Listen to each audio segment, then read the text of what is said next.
Welcome back to Legalese 123, where we are covering cases across America. Hello and welcome to Legalese 123. I'm your host, Missy K. I hope you are doing fabulous on this Wednesday, the 25th of February.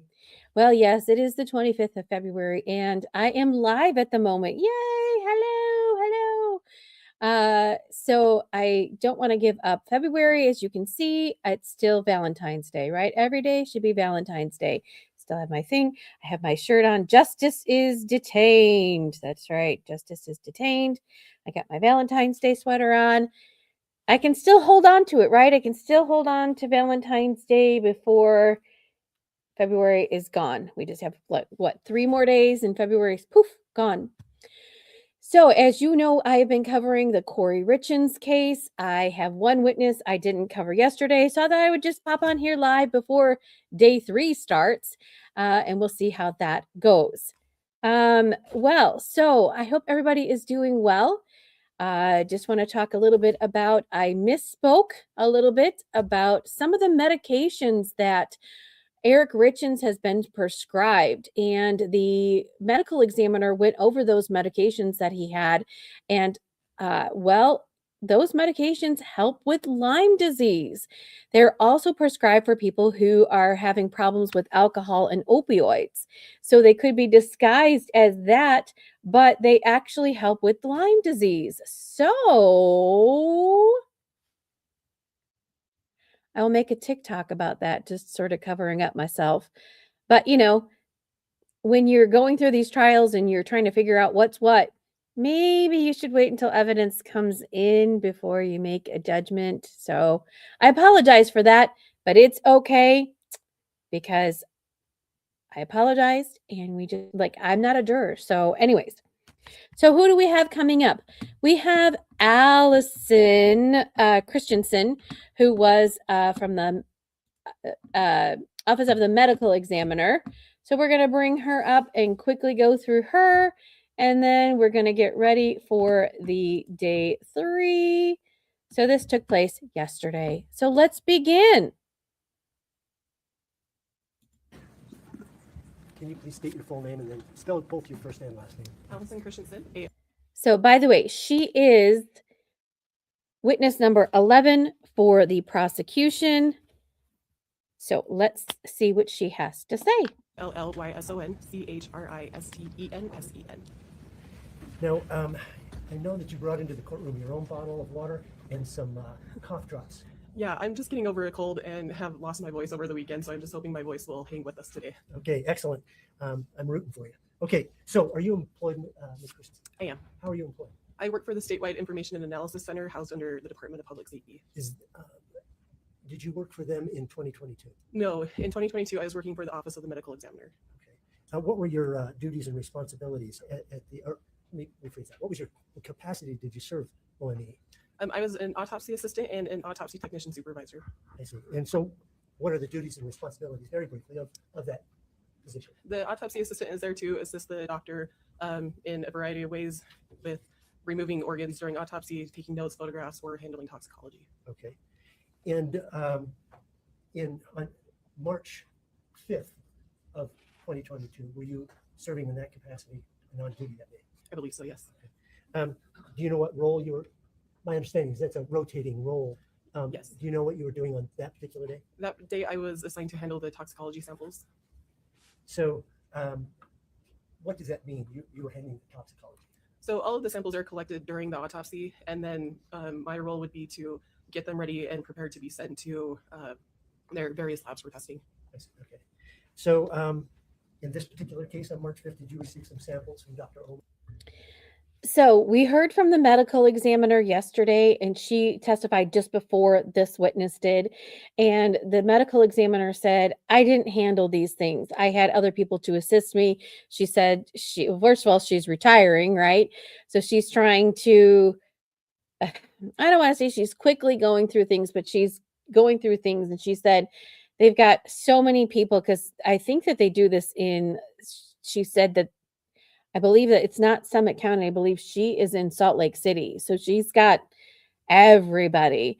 So she said, it's quicker for them to have people do certain tasks and stuff. So she didn't do samples for this toxicology. She did other things. If you want to see that, go back to my legalese channel and you can see yesterday's testimony. So today so this person is coming in. It's sort of like chain of evidence, right? So this person's coming in to say, these are the things that I did to perform so that this stuff can come into evidence for the jury to weigh that evidence. Yes, I believe so. Okay. What did you receive? I can't recall directly. It's been a few years. Okay. Do you remember? And let me just give this to you.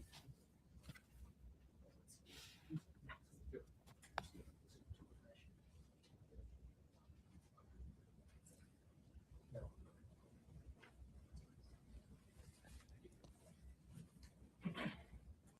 By the way, I think I do also have this on like super fast speed. Let's see. Yep, 1.4. So hopefully it should go somewhat fast. Sometimes these things take a little bit of time. Just for the record, what those items are. Yes, these are our toxicology requisition forms that we use. And it looks like the samples, the toxicology forms for the samples that were collected that day. Okay. Does that then help you remember what it was you were working on that day? Yes. Okay. What was the name of the body from which the samples came? It says Eric Eugene Richins. Okay. And so what was requested by the doctor? Can you clarify? What sort of tests? For the testing? What did you have to prepare? So testing that was requested, it looks like there was samples to be sent to NMS for testing. There was one sample that was sent to our state lab for different testing. There were some histology tests requested. And then it looks like some cultures that are also done at the state microbiology lab. Okay. So I'd like to focus in on the NMS sample. Sure. What did you receive to send out? So I would have received the samples after they were collected at autopsy. They're placed into a fridge. So I would have gotten the paper, just like the one that you handed me, and would have used that to submit the test request through NMS. Okay. Do you know what samples you received, what they were? On the form, it says that there were 3 tubes of IVC blood, which is inferior vena cava, Okay. 2 tubes of vitreous fluid, which is the fluid from the eye, 1 tube of urine, 1 container of gastric fluid, and 1 container of liver sample. Okay. Now, was there an indication to do something special with one of those 3 blood tubes? Yeah, it says on the 3rd blood tube that the doctor requested that it be held in our freezer at the OME for possible future testing. And is there these tubes that they're collecting in? Is there something? Are they just blank test tubes, or are they prepared with anything? No, they're prepared with things. So there are 2 gray tops, and a gray top, it's a vacuum seal container. It's just like when you get your blood tested in a hospital. That gray top indicates that there's something inside the tube to prevent the blood from clotting. The other tubes, it looks like they were red tops, which means there's nothing inside of those. So they're still vacuum containers, but there's no additive inside. And then the gastric and liver samples are in, it looks like a cup. So that would have just been a small plastic container.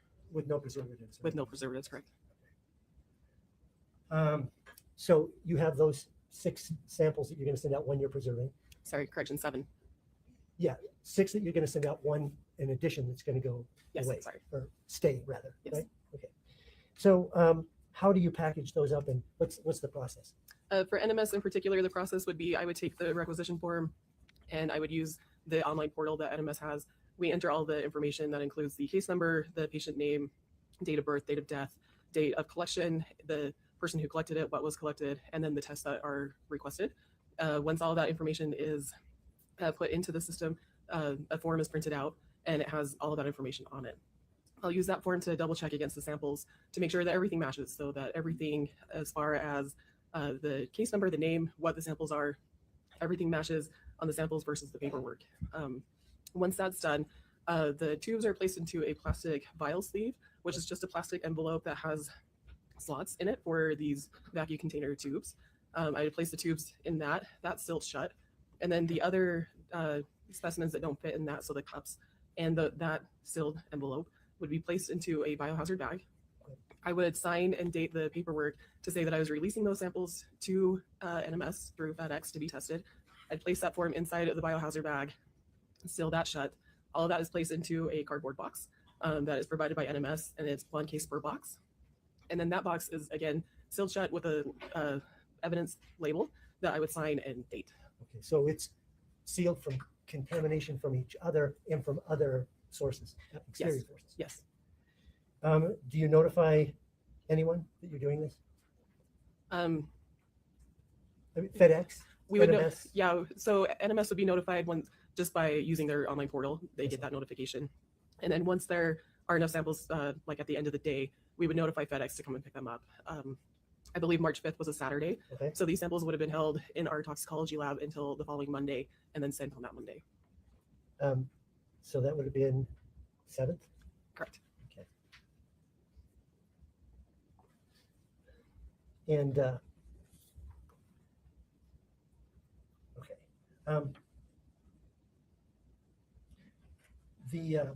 Let's take a look now at the tox lab and health department. Where are they physically located vis-a-vis the OME? They're in the building next door. It's just a short walk next door to the lab. Okay.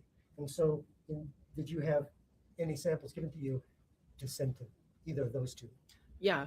So the state lab is not open on Saturdays for the vitreous testing that was requested. So that would have been held until Monday. But the other samples for the cultures would have been walked over directly to the microbiology lab at the state lab. And did you do that? I did. Okay.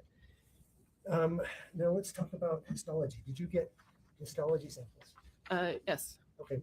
Did you have a particular experience and training with histology at this point? Yeah, prior to working at the medical examiner, I was a histology technologist at a hospital. I am board certified as a histotechnologist through ASCP, the same board that certifies doctors for medical examiner. So yeah, I have some experience in that. Okay. So did you have a particular position within the OME regarding histology at that point? It didn't really have a title, but I did oversee the histology lab, if you can call it that, or the histology storeroom. I see. And in this case, when did you receive any histology requests on this case? It would have been collected at the time of autopsy. So on the form here, it says March 3rd, or sorry, March 5th. Okay. And is there a delay for sending it out? There can be. So histology is a different process than regular blood testing. So histology tissue needs to be what we call fixed in a formaldehyde type solution. So the histology samples were sent to an outside laboratory in California, and they would all be batch sent, usually once a week. And so while waiting, they would be in a container of that formaldehyde solution. Now, is any staining or anything done at the lab or done by you? It would be done at the lab. And in this case, what did the OME send out to histology? So it looks like, so histology is labeled alphabetically. Each alphabet letter is one cassette, I guess. The tissue is placed into a plastic cassette. It's about 2 centimeters by 1 centimeter. And so each cassette is labeled in that way. So it looks like there were samples of heart, right lung, left lung, liver, kidney, hippocampus, epiglottis, lymph node, and coronary artery that were sent. Okay. Did you receive the prepared slides afterwards? Yes. It shows on the form that I signed and dated that. When did you get it back? On March 23rd Of 2022? of 2022, yes. Thank you. That is all that I have for this week. Mr. Ramos, please. I promised Mr. Christensen when we did speak that I wouldn't have any questions, but she answered all my questions. No questions. You can sit down. Thank you so much. Chelsea Gibson. Okay, so there you have it. Quick and simple. So she was just a witness that I missed yesterday. It's okay. So that's why I thought I would just come on live and just get her done. That way I don't have to upload anything or whatever. So that is the Office of the Medical Examiner, Allison Christensen. Why is she important? Well, she was the one that did the toxicology collection, right? So she did the histology, which is the stuff that's in the blood. And she collected it, she sent it off. When the medical examiner received that information, it's a chain of custody. Who did what? How did this person do this thing? How did this person get collected, etc. So everybody has to come in, account for what they did. It's the defense's job to poke holes and say, you didn't do your job correctly. So they didn't have any questions for her because basically, I mean, the results are what they are. So Want to know what the results are? Go back yesterday and go see the medical examiner. She basically said there wasn't anything that was nefarious, that he died of an, I have my notes. Let's look at my notes. He died of she called it a drug intoxication by fentanyl, and that he had a few drugs in his system. He had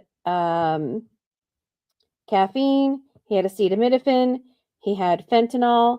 There was alcohol, but she cannot ascertain if the alcohol was because it was the gastric toxicology that they collected.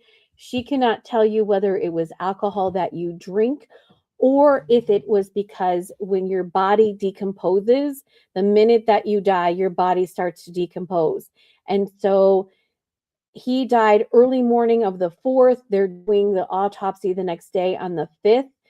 It's your body still decomposing. And so the contents in your gastric stomach that they collected was a liquid, obviously. But she said that alcohol could be just what's in the contents of your stomach from you decomposing. It's not necessarily alcohol that you drink. So she couldn't tell you which one it was.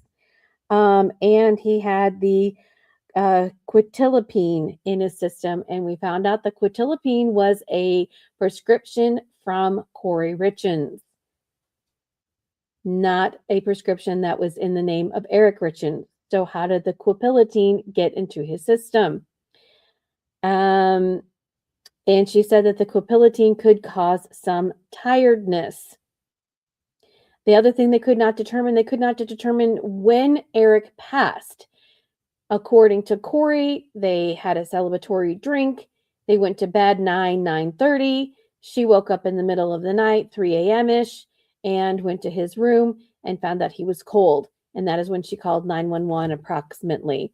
So they can't tell between 9:30 p.m. and 3 a.m.